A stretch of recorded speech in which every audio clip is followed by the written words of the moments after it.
TB is an infection that people tend to get. It's caused by a germ called Mycobacterium tuberculosis, which is actually quite a cunning germ because it's slow growing and doesn't act like your normal germs and bacterial infections like you get in the winter time. Very slow growing and has some unique defense mechanisms which can make it difficult to treat, but it is treatable and we can cure people with TB. Around December 2006, I started feeling a little bit of discomfort in the right side of my lungs. Come January, the discomfort started getting more and more. I was getting sharp pains during the night. First thing next morning, I went to my GP who checked me and said, I want you to go for an x-ray straight away. He sent me to the city hospital. And I said, why would you want to do that? He said, well, there's not enough oxygen in the right side of my lungs. So I went to the hospital, they took an x-ray and they said, we think it is pneumonia. The signs and symptoms of TB will vary depending on where the person has got the TB. The common one would be if they have TB in their lungs and it's making them cough. And any sort of cough that lasts more than 2 or 3 weeks should be investigated anyway. This cough could be a dry, tickly cough, or it could be a wet, productive cough. Commonly also, tuberculosis makes a person have a fever because they've got an infection that their body's trying to get rid of. And that fever can really sort of cause some very unpleasant night sweats. They're discussed as drenching night sweats. And the patient might wake up in the middle of the night soaked to the skin. The infection also causes the person to lose their appetite and stop eating, and as a consequence of that they can have a significant amount of weight loss, quite a rapid and dramatic amount of weight loss in a short period of time.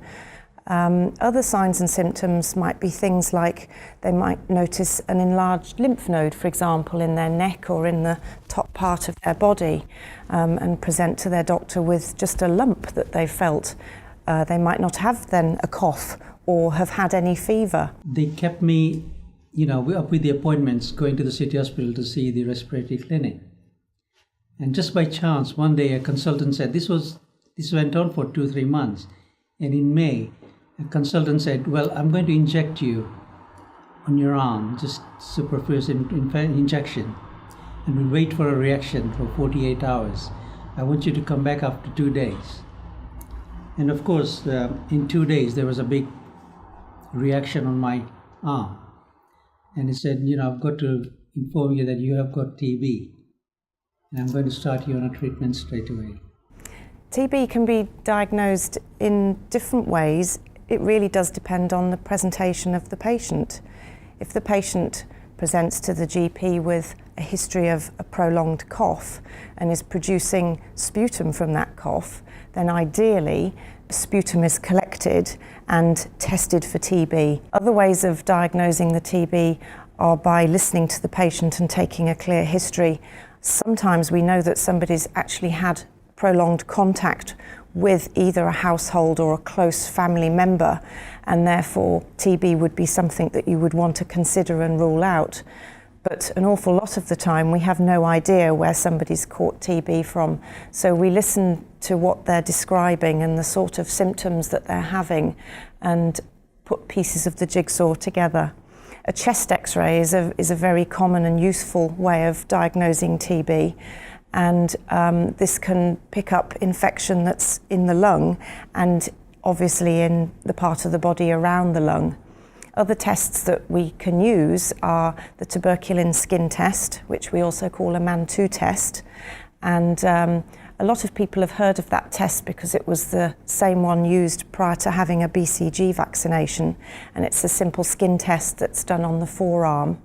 And more recently we have access to a interferon gamma blood test, which is taken as a blood sample and can be used to specifically identify if tuberculin is present in the body or not. There are different types of TB.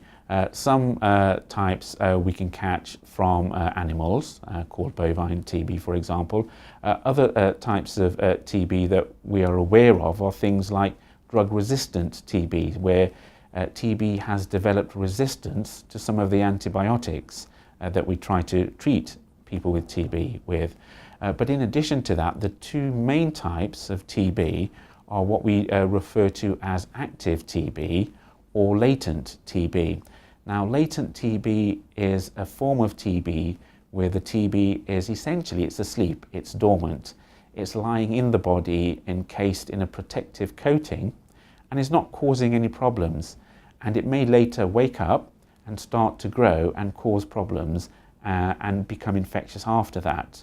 And the second type of TB is the TB which is active, where the body hasn't cleared the TB infection and the TB is actively growing slowly but still growing and causing problems and affecting parts of the body.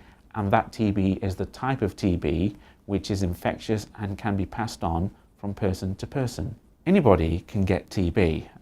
If you've had TB in the past, it doesn't make you immune to getting TB again. It can affect any part of the body as well, but it tends to affect people's lungs or their respiratory tract, we say, but it can move anywhere else in the body. With the body's defense mechanism, about 4 out of 5 people who get infected with TB tend to clear the infection without any problems.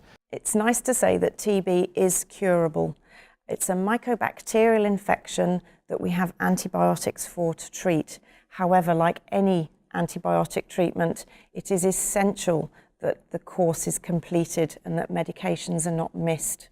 It's quite a lot of medication to take for 6 months, but it's imperative patients are supported and encouraged and understand that they need to take their medication every single day until the last pill is swallowed.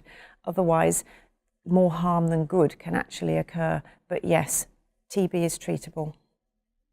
Creating awareness about TB is very important because it is a disease that is quite well known in the community, but is associated with a lot of issues and stigma and false perceptions around TB. Hence, it is important for people to realise it is an infection, it is passed on from person to person. It's not something that we should try to cover up. We need to be able to diagnose it. People need to be aware of the signs and symptoms so that they can see the family doctor straight away whenever they suspect that they are ill. The sooner they see the family doctor, the sooner it can be diagnosed. The sooner it can be diagnosed, the sooner they can be started treatment.